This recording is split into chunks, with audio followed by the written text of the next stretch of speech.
And then it's something you should think about are your core benefits and strengths. And there's something called BIS profile where you can kind of think, what kind of person are you? Are you people oriented? Are you task oriented? Do you prefer, very steady type work, meticulous work?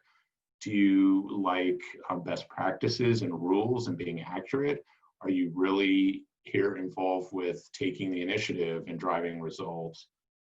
These are actually things that, believe it or not, can help you realize where your talents are and how you can become a great scientist. In terms of modern agriculture and the industry, I think excellent communication is important, written and oral. You have to be able to do it.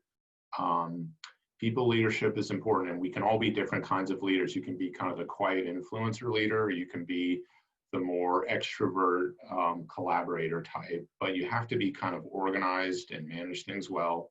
In terms of technical, strong science background is important. And for agriculture, it means molecular biology, plant biology, developmental biology, production research, which means how do we farm, how do we grow stuff, and plant breeding. That's just an example of some of those topics.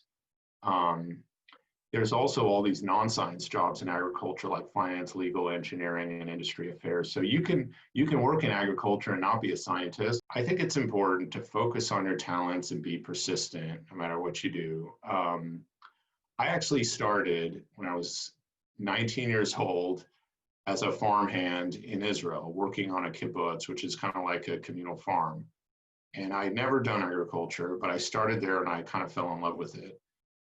So I went back to Israel and I worked in greenhouses for 2 summers, and those were the most impactful summers. I transferred to UC Davis after these internships, which really helped me decide that I wanted to go into plant biology and agriculture.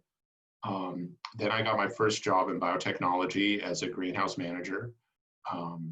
Became, after Monsanto acquired us, a greenhouse lead, and then became lead of several greenhouses. And I kind of thought that was my limit. That was like my upper ceiling, but I really had some coaches and people that helped me and said I had more potential.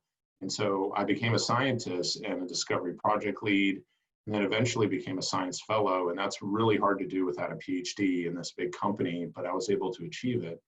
And then I finished as global crop innovation strategy lead in 2018, and I just exited my career after all that time. So it just shows, like, how much time you have to figure out what you want to do, but keep making progress.